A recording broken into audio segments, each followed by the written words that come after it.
വരൂ ഗൈസ്. അപ്പോൾ നമുക്ക് നമ്മുടെ ഒരു ഈവനിങ് ഡേ ഔട്ട് വ്ളോഗ് കാണാം ഗൈസ്. അവിടുത്തെ കട എന്തിനോ പൊട്ടിച്ചാണല്ലോ, ഞാനതെന്തിനോ വീഡിയോ എടുത്തു. അത് എന്നാന്ന് എനിക്കും അറിയത്തില്ല, ആർക്കും അറിയത്തില്ല. പിന്നെ ഇതേ ഗൈസ്, അതിൽ കൂടെ ഒരു കാർ വന്നപ്പോഴേക്കും എനിക്ക് ആ കാറിൻ്റെ ഫ്രണ്ടിലോട്ട് എടുത്തു ഞാൻ പിടിച്ച് മാറ്റി. നോക്ക് നോക്ക് നോക്ക്, ഇപ്പോഴും നിൽക്കുന്നു ഗൈസ്. പിന്നെ ഇത് ഞാൻ എന്തിനാ കാണിച്ചതെന്ന് എനിക്ക് പോലും അറിയത്തില്ല ഗൈസ്. അതാണോ? അതാണ് എൻ്റെ വീട്, മനസ്സിലായല്ലോ നിങ്ങൾക്ക് എല്ലാവർക്കും. പിന്നെ അത് അവിടെ ഒരു കാക്ക ചത്തു കിടക്കുന്നു. പിന്നെ വെറുതെ കാലിൽ നടന്നു. പിന്നെ അതിൻ്റെ ഒപ്പം കുറച്ച് ക്വസ്റ്റ്യൻസൊക്കെ ചോദിച്ച് ഞാൻ അവിടെ പോയി ഗൈസ്. ഈ ഒരു ഹെയർ സ്റ്റൈൽ എനിക്ക് നല്ല ഇഷ്ടപ്പെട്ടു. ഞാൻ എന്തിനാ ചാനൽ വെച്ചാൽ മറന്നു ഗൈസ്. പിന്നെ ഇതൊരു മൂഞ്ചൽ ഡേ ആയിരുന്നു ഇത് ഗൈസ്. എൻ്റെ വൈബിങ് സ്പോട്ടിൽ വന്ന് ഊനാലാടാമെന്ന് വിചാരിച്ചു, അതിന് പോലും പറ്റുന്നുണ്ടായിരുന്നില്ല ഗൈസ്. ബിക്കോസ് ഗൈസ് അവിടെ ഫുള്ള് മഴ കാരണം വെള്ളമായിരുന്നു ഗൈസ്. അതൊക്കെ എന്തോ. പിന്നെ ഞാൻ അവിടെ ഇരുന്ന് കുറച്ച് നേരം ലുബൂബു ഡോളിനെ പറ്റി ചിന്തിച്ചു. എന്താണ് ആ ലുബൂബു ഡോൾ, എന്തിനാണ് അതിന് ഇത്രയ്ക്കും ഇത് ഗൈസ്? ആർക്കെങ്കിലും ശരിക്കത്തെ ഈ ലുബൂബുവിൻ്റെ ഒരു സ്റ്റോറി അറിയുമെങ്കിൽ ഒന്ന് കമൻറ്റ് ചെയ്യണം. ബിക്കോസ് ഞാൻ ഒന്നില്ലെങ്കിൽ ആ സൈഡിലായിരിക്കും അല്ലെങ്കിൽ ഈ സൈഡിലായിരിക്കും എന്ന് പറഞ്ഞതുപോലെ. പിന്നെ ഗൈസ് ഞാൻ അവിടെ മിണ്ടാണ്ടിരുന്ന് ആടുകയായിരുന്നു ഗൈസ്. ഈ ചെക്കൻ വന്നു ഗൈസ്. ഞാൻ ചെരുപ്പിലും കാലിലൊന്നും വെള്ളം കെട്ടിട്ടുണ്ട് ഒരു ഇതിൽ ഞാൻ ആടുകയായിരുന്നു. ഇതേ ഗൈസ്, ഈ ചെക്കൻ വന്നു 2-3 ചാട്ടം എൻ്റെ ചെരുപ്പിലും കാലിലും പാൻറ്റിലും ഒക്കെ വെള്ളമാക്കിയിട്ട് പോയി. എനിക്ക് അതിൻ്റെ സന്തോഷം മാത്രമേ ഉള്ളൂ. പിന്നെ ഗൈസ് ഇതൊക്കെ എൻ്റെ കസിൻസിൻ്റെ ഒപ്പമൊക്കെ ഞാൻ കിടന്നിരുന്ന കുറച്ച് സ്പോർട്സാണ്. പിന്നെ അവിടെ ചെമ്പരത്തിനൊക്കെ അടുത്ത് തലയിൽ വെച്ച് നടക്കാൻ തോന്നി. പിന്നെ ഗൈസ് ഒരു വലിയൊരു കുട. പക്ഷെ അത് വന്ന് എന്തൊക്കെയോ പറഞ്ഞിട്ടുണ്ടായിരുന്നു. നിങ്ങൾ തന്നെ കേൾക്കും അവൻ എന്തൊക്കെയാ പറഞ്ഞത്.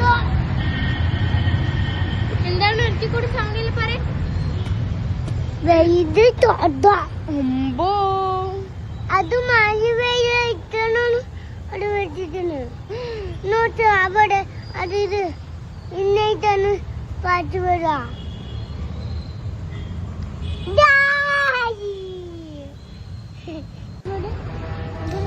പിന്നെ ഇതൊക്കെ ഞാൻ ഷോട്ട് ചെയ്ത് അവൻ എന്തൊക്കെയാ പറഞ്ഞത് നിങ്ങൾ കേട്ടല്ലോ ലോലോലേ ഗൈസ്.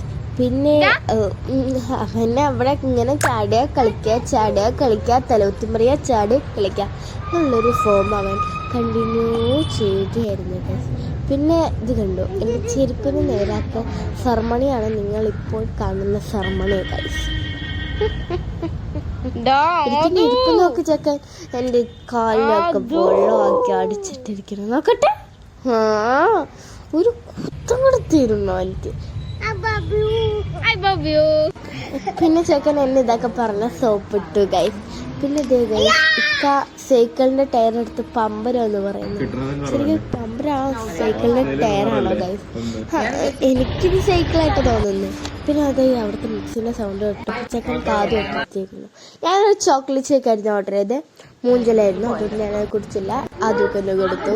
പിന്നെ ഇതേ ഒരു ഷവർമ്മയും എനിക്ക് അത്രയ്ക്ക് പിടിച്ചില്ല. ബട്ട് ഫ്രഞ്ച് ഫ്രൈസ് സെറ്റായിരുന്നു ഗൈസ്.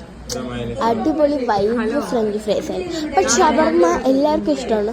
ബട്ട് എനിക്ക് ഷവർമ്മ കഴിക്കാനേ ഇഷ്ടമല്ല, അതുകൊണ്ട് എനിക്ക് ഷവർമ്മ ഇഷ്ടപ്പെട്ടില്ല. പിന്നെ 2 ഷവർമ്മ ഉപ്പാക്ക് പാർസലാക്കി നമ്മൾ വീട്ടിലോട്ട് തിരിച്ചെത്തി ഗൈസ്. പോയത് ഓട്ടോയിലാണെങ്കിൽ വരുന്നത് നമ്മൾ സ്കൂട്ടിയിലാണ് guys, with my brother guys.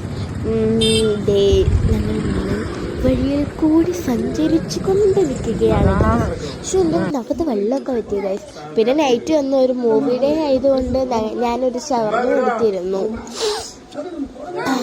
Guys. എന്തൊരു ടേസ്റ്റ് ആയിരുന്നോ. നിങ്ങൾ വിചാരിക്കുന്നു ഈ പെണ്ണെന്നല്ലേ പറഞ്ഞ ഷവർമ്മ എനിക്കിഷ്ടമല്ല എന്ന് ഗൈസ്. അതായത് എനിക്ക് കുറച്ച് കഴിക്കുമ്പോൾ ഇഷ്ടപ്പെടും, കൂടുതൽ കഴിച്ചാൽ എനിക്ക് ഇഷ്ടപ്പെടില്ല. അതൊക്കെ ഒരു വലിയൊരു സ്റ്റോറിയാണ് ഗൈസ്. എനിക്ക് പണ്ട് ഷവർമ്മ എൻ്റെ ജീവനായിരുന്നു, പക്ഷെ ഇപ്പം എനിക്കിഷ്ടമല്ല. പിന്നെ നമ്മുടെ കുഴിമന്തിയും അടിച്ചുകൊണ്ടിരുന്നു ഗൈസ്. പണ്ടൊക്കെ സിബേനെ വരുമ്പോൾ ഡെയിലി വീട്ടിൽ ഷവർമ്മ മേടിക്കണം. ഇതെന്തോ ഒരു നെയ്യത്ത് പോലെയായിരുന്നു ഗൈസ് ഞാൻ കാണുന്നുണ്ടായിരുന്നു. പിന്നെ കുറച്ച് നേരം റീൽസൊക്കെ തോണ്ടിയിട്ടിരുന്നു. പിന്നെ ഗൈസ് എനിക്ക് ഷവർമ്മ ഇഷ്ടപ്പെടാത്ത ഈ പണ്ട് ദിവസം ഷവർമ്മൻ്റെ കേസ് വെട്ടില്ലേ എന്നായിരിക്കുമല്ലേ. അത് എനിക്ക് പത്രക്ക് ഇഷ്ടമല്ല ഗൈസ് ഷവർമ്മ, അതുകൊണ്ട് ഞാൻ അങ്ങനെ പറഞ്ഞു. ശരിക്കും അടുത്ത ഷവർമ്മ സെറ്റാണ് ഗൈസ്. എല്ലാവർക്കും അവിടുത്തെ ഷവർമ്മ ഇഷ്ടമാണ്, ബട്ട് എനിക്കിഷ്ടമല്ല ഗൈസ്, അതുകൊണ്ട് ഞാൻ അങ്ങനെ പറഞ്ഞു. പിന്നെ ഇത് നെയിൽസൊക്കെ എടുത്ത് കുറച്ച് കുറച്ച് നേരം പിൻട്രസ്റ്റൊക്കെ ഒന്ന് എക്സ്പീരിയൻസ് ചെയ്തു ഗൈസ് ഞാൻ. പിന്നെ ഇത് എന്തിനാന്നറിയാണ്ട് വെറുതെ ഇങ്ങനെ തോന്നിയിട്ടിരുന്നു. പിന്നെ വെറുതെ ഒരു കാര്യമില്ലാണ്ട് ഞാൻ പിൻട്രസ്റ്റിൽ നിങ്ങൾ പറഞ്ഞത് പോലെ ഇങ്ങനെ തോന്നിയിട്ടിരുന്നു ഗൈസ്. എൻ്റെ ഡ്രീം റൂമും എനിക്ക് എങ്ങനെയൊക്കെ അച്ചീവ് ചെയ്യേണ്ടതെന്നൊക്കെ ഗൈസ് എനിക്ക് സേവ് ചെയ്തിട്ടുണ്ട്. വൺ ഡേ ഞാനും ഇതൊക്കെ നടപ്പാക്കും ഗൈസ്. പിന്നെ ഇത് നിങ്ങൾക്കൊന്നും കാണുന്നില്ലല്ലോ ഗൈസ്. ഞാൻ കയറി പോവാണ് ഗൈസ് എൻ്റെ റൂമിലോട്ട്. അതിന് ശേഷം ഞാൻ ലൈറ്റ് ഓഫാക്കി ഗൈസ്. പിന്നെ ആദ്യൻ്റെ കുറച്ച് കൊഴുപ്പുകളായിരുന്നു ഗൈസ്. കൊഴുപ്പ് എന്ന് പറഞ്ഞാൽ അപ്പടി കൊഴുപ്പ്. എന്നിട്ട് അവസാനം അവൻ ചാടി അതിൻ്റെ തലമുണ്ടിൽ തന്നെ ആ തൊട്ടി വന്ന് അടിച്ചു. പിന്നെ അവൻ കരയത്തില്ല ഗൈസ്. പിന്നെ അവനക്ക് എത്ര വേദന വന്നാൽ കരയത്തില്ല. ബട്ട് വാശിക്ക് അവൻ കരയും. അവൻ്റെ ഭയങ്കര കരച്ചില്ല. ബട്ട് വേദന എത്ര അവനക്ക് വന്നാലും കരയത്തില്ല. ഇത് കണ്ടോ ഗൈസ്. പിന്നെ ആ തൊട്ടി ഒന്നായിട്ട് അങ്ങനെ അവൻ്റെ മണ്ടയ്ക്കൂടെ വീണു. അപ്പം അവൻ കളി നിർത്തി. നമ്മൾ വിചാരിച്ചു ബട്ട് അവൻ നിർത്തിയില്ല ഗൈസ്. ഉമ്മാനെ കൊണ്ട് ആ തൊട്ടി ഇടിപ്പിച്ചു. ഉമ്മയാണെങ്കിൽ എന്തോ സംസാരിച്ചിട്ടിരിക്കുന്ന ഇടയിൽ ഇവൻ വന്ന് പറഞ്ഞു എന്തോ ഒരു ഓർമ്മയിൽ ഇട്ടതാണ് ഗൈസ്. നോക്കുമ്പോഴത്തേക്കും പിന്നെയും കളിക്കാൻ തുടങ്ങി. പിന്നെ അതിൽ കയറി കടത്തി പിടിച്ച് അങ്ങോട്ട് ഇരുത്തി ഉറക്കാൻ നോക്കി. ബട്ട് അവൻ സമ്മതിച്ചില്ല ഗൈസ്. പിന്നെ എനിക്ക് ഫോണിൽ വണ്ടി എന്നെ വെക്കണം ഗൈസ്.